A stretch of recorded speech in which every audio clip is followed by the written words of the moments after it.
Hello दोस्तों, मैं हूं आपका होस्ट संतोष विनोद कुमार कुशवाहा। आज की इस वीडियो में हम prison break season 3 episode number 4 good fences की कहानी को आपके सामने एक्सप्लेन करने वाले हैं।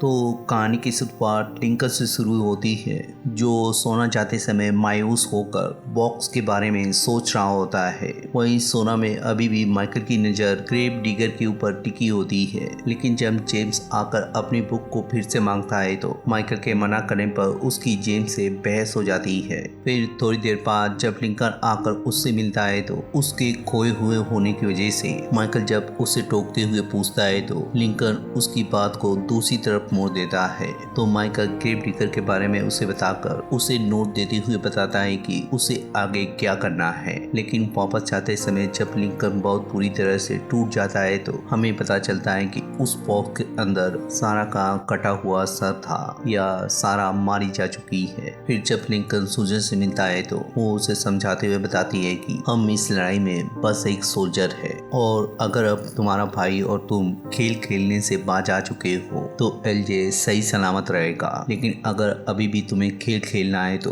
वो एलजे के छोटे छोटे पार्ट करके उसे गिफ्ट में बेचेगी। तो लिंकन उससे वादा करता है कि वो वही करेगा जो वो चाहती है। फिर जब ग्रेव डिगर के बारे में बताकर जाने लगता है तो सूजन उससे जेम्स की असली बुक मांगती है। तो लिंकन डरते हुए जेम्स की असली बुक उसे पकड़ा देता है। वहीं इधर सोना में माइकल लुइस से क्रॉस मांगते हुए और उसे समझाते हुए जहां ट्रांसफार्मर में छेड़छाड़ करते हुए लाइट को बंद कर देता है। वहीं लाइट कट जाने की वजह से लिचोरो का बाहर से कंट्रोल पूरी तरह से कट जाता है। तो जब वो अपने साथियों के साथ जाकर ट्रांसफार्मर को चेक करता है तो वो ऑन नहीं होता है। वहीं दूसरी तरफ एलिस के ड्रग न लेने की वजह से उसके ख्यालों में हेवायर आकर उसे जहां डराने लगता है।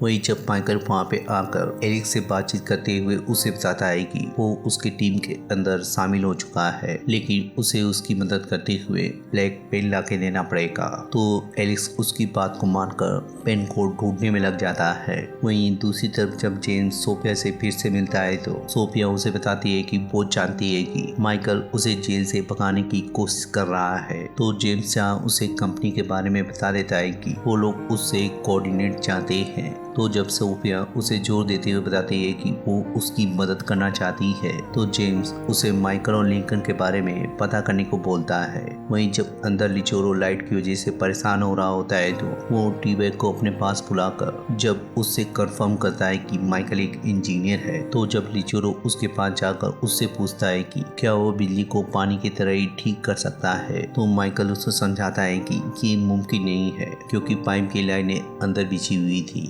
और बिजली की लाइनें दीवार के बाहर है, तो वो लोग चाहकर भी बिजली को फिक्स नहीं कर सकते हैं। तो जब लिचोरो उसे बताता है कि उसे उसके लिए गन्सलैंड में जाना ही पड़ेगा, तो जब माइकल बाहर के खतरे को बताकर मना करता है तो लिचोरो जब उसे समझाते हुए रिश्वत देने की कोशिश करता है तो माइकल अपना दाव खेलते हुए और उसे दिखाते हुए बताता है कि उसे इसके बदले में कॉर्नर की सेल चाहिए होगी। तो लिचोरो जब उससे जानने की कोशिश करता है तो वो उसे बताता है कि यहाँ पर सुबह की किरणें सबसे पहले आती हैं। तो लिचोरो उसकी बात को मान जाता है। वहीं दूसरी तरफ जब लिंकन फ्रेडी की स्पेनिश अच्छी होने की वजह से उससे हेल्प करने की बात कर रहा होता है तो सोफिया जब वहाँ पे आकर उसकी मदद करने का ऑफर देती है तो लिंकन ये जानने के बाद कि उसकी स्पेनिश और इंग्लिश बहुत ज़्यादा अच्छी है वो उसके ऑफर को कबूल कर लेता है। वहीं दूसरी तरफ जब सोना में ड्रग सेलर लिचोरो को फिर से पैकेट पकड़ाता है तो उसके कम होने की वजह से जहाँ उसका गुस्सा फूट पड़ता है, वहीं यहाँ पर उनकी बातचीत से टी-बैग को पता चलता है कि उसका ड्रग सेलर पहले ट्रक को यूज किया करता था।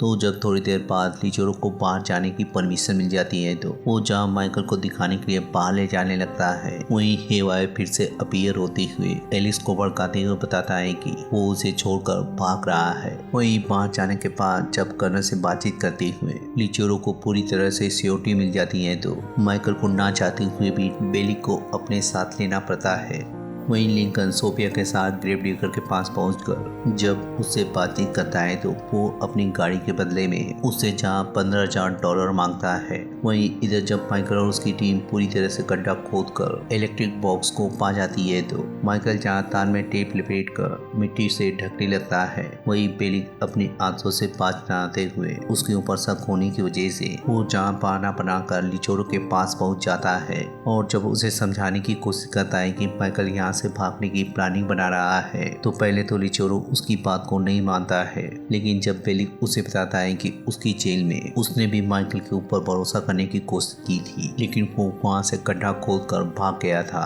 तो जब बेली उसे बताता है कि अगर वो झूठ बोल रहा है तो वो मरने के लिए भी तैयार है, तो लिचोरो माइकल के पास पहुंचकर और माइकल को धमकाने के बाद जब उससे बॉक्स खुलवाता है तो माइकल उसे एक्सप्लेन करता है कि उसने तार को टेप से बांधकर मिट्टी से इसलिए ढका है ताकि कुछ भी प्रॉब्लम आने पर टेप ना निकले। तो लिटोरो जहाँ थोड़ा रिलैक्स होता है वहीं उसे वो ट्रांसफार्मर के पास ले जाकर जब ऑन करने को बोलता है तो उसके शटर ऑन करने पर भी जब ऑन नहीं होता है तो माइकल जहाँ मार खाने के लिए रेडी हो जाता है। वहीं जब माइकल अपने सेटअप किए हुए बॉक्स पे पहुंच जाता है तो क्रॉस को निकालने के साथ ही बिजली वापस आ जाती है, ट्रांसफॉर्मर डिले। जिसके बाद जहां माइकल को मनचाही सेल मिल जाती है, वहीं दूसरी तरफ टी-बैग अपनी चाल चलते हुए और ड्रग सेलर से बातचीत करने के बाद उसका काम तमाम करते हुए जहां उसे ओवरडोज दे देता है। वहीं लिचोरो को जब इस कांड के बारे में मालूम चलता है तो वो टी-बैग के ऊपर भड़कते हुए और उसका दोस्त होने की वजह से लिचोरो का गुस्सा उसके ऊपर निकलता है, वहीं वो उसकी जॉब को उसे दे देता है, या दूसरे शब्दों में कह सकते हैं कि टी-बैग की चाल कामयाब हो जाती है। वहीं जब लिंकन सूजन से बात करते हुए पैसे के बारे में बताता है तो वो जहां उसे पैसे देने के लिए अपने पास बुलाती है, वहीं जब सोफिया उसे बार बार रिक्वेस्ट करते हुए उसके साथ जाने की जिद करने लगती है तो लिंकन अपना दर्द बाहर निकालते हुए What kind of a man are you that just... They killed Sarah and put her head in a box. And they got my son.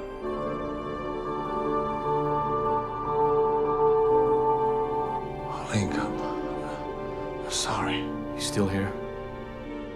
तो जहाँ सभी लोगों को सारा की मौत के बारे में पता चल जाता है, वहीं दूसरी तरफ जब एलिक्स उसकी मनचाही पेन को देते हुए उससे उसके प्लान के बारे में पूछता है तो माइकल जहाँ उसे इंतजार करने को बोलता है, वहीं दूसरी तरफ जब लिंकन ग्रेव डिगर के पास पहुंचकर उसे उसके गाड़ी के बदले में पैसे देता है तो वो मना करते हुए जब उससे और पैसे मांगता है तो लिंकन जहाँ अपना आपा खो देता है, वहीं सूजन ग्रेव डिगर को कोरी रसीद करते हुए उसे समझाती है कि He will sell us out to the cops after he takes as much as he can from us.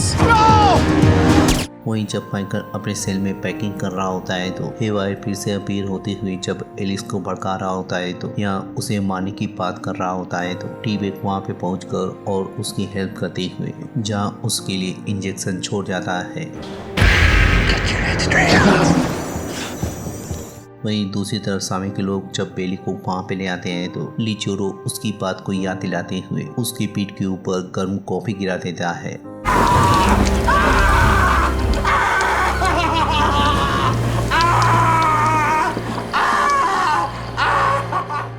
वहीं इधर जब एलिक ड्रग को कंज्यूम करने के बाद माइकल के सेल में पहुंचकर जब उसकी पूरी हुई पेन देकर उसे समझाता है कि वो बस उसकी दया की वजह से जिंदा है, लेकिन उसे अगर एक पल के लिए भी लगता है कि वो फ्रेडी या ट्विनर की तरफ उसे मैनिपुलेट कर सकता है तो वो बहुत बड़ी गलतफहमी में है, या उसे अगर ये भी लगता है कि वो उसे यहाँ पर छोड़ के जा सकता है तो तुम्हें याद रखना चाहिए कि मैं तुम्हारे जैसा नहीं हूँ, क्योंकि जब भी मुझे मालूम चलेगा कि तुम मेरे बगैर जा रहे हो मैं तुम्हारी दोनों आंखों के बीच में छेद करके तुम्हारे सारे प्लान को खत्म कर डालूंगा।